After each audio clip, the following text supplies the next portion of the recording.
Baiklah, perkenalkan nama saya Angelina Boyangan, mahasiswi aktif semester 6 Fakultas Hukum Unika de La Salle Manado dengan NIM 18051092.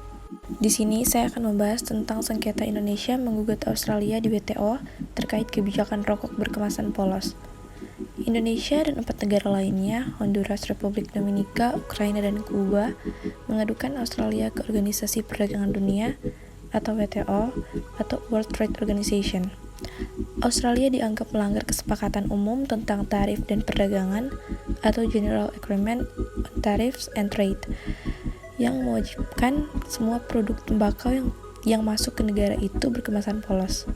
Indonesia sebelumnya telah melakukan upaya bilateral terhadap Australia terkait kasus ini, namun nyatanya usaha tersebut tidak berhasil.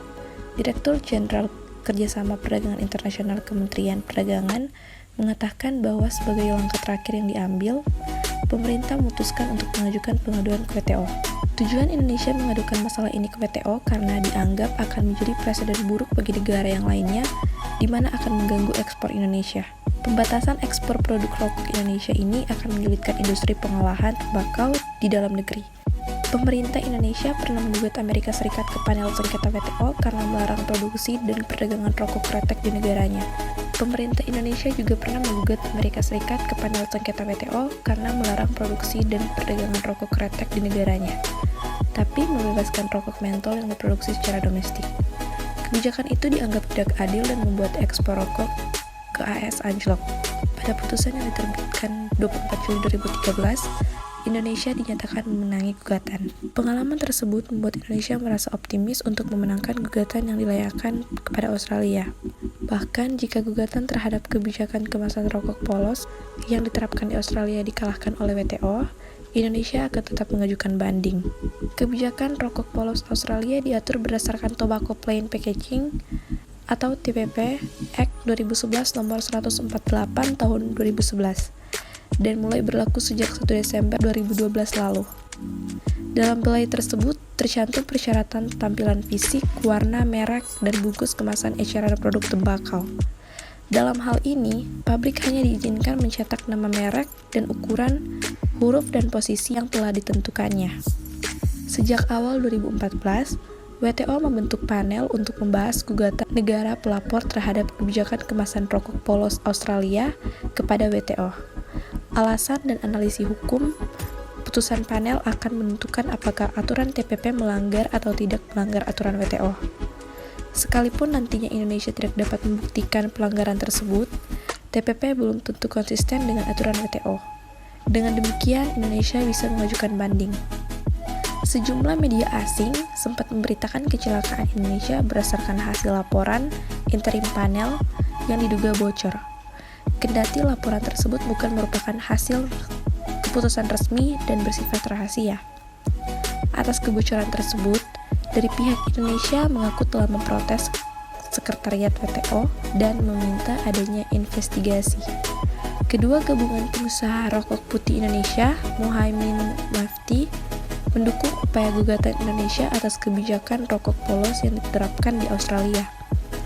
Menurutnya, kebijakan kemasan rokok polos hanya akan mencederai hak kekayaan intelektual, melenyapkan fungsi utama dari merek, dagang, dan membuat produk tembakau tidak bisa dibedakan satu sama lain.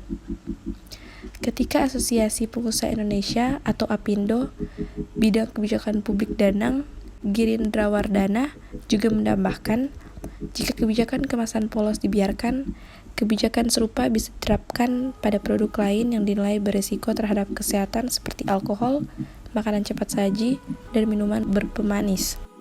Gugatan yang dilakukan oleh Indonesia dan sejumlah negara lainnya seperti Kuba, Honduras, dan Republik Dominika terhadap negeri jiran lantaran menerapkan aturan kemasan netral pada produk tembakau ditolak oleh WTO dan dimenangkan oleh Australia.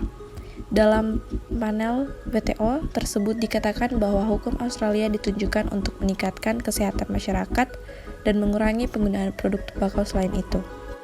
Koalisi Nasional Penyelamatan Kretek atau KNPK mengkhawatirkan kemenangan Australia dalam sengketa-sengketa perdagangan besar atas undang-undang pengemasan tembakau polos dapat memicu kampanye serupa di Indonesia. Namun, secara hukum, kemasan rokok dan kretek di Indonesia sudah memiliki peraturan tersendiri, dan peraturan tersebut juga selalu mendapat revisi setiap tahunnya. Peraturan yang dimaksud adalah Peraturan Pemerintah Nomor 109 Tahun 2014 tentang pengamanan bahan yang mengandung zat adiktif produk tembakau bagi kesehatan. Menurutnya, peraturan yang berlaku di Australia tidak mempunyai kekuatan hukum di Indonesia. Selain itu, kemenangan Australia dalam sengketa tersebut juga tidak akan berdampak pada penurunan ekspor maupun penurunan produksi rokok domestik, karena Indonesia tidak banyak mengimpor atau mengekspor rokok ke Australia. Baiklah, sekian dari pemaparan saya. Terima kasih.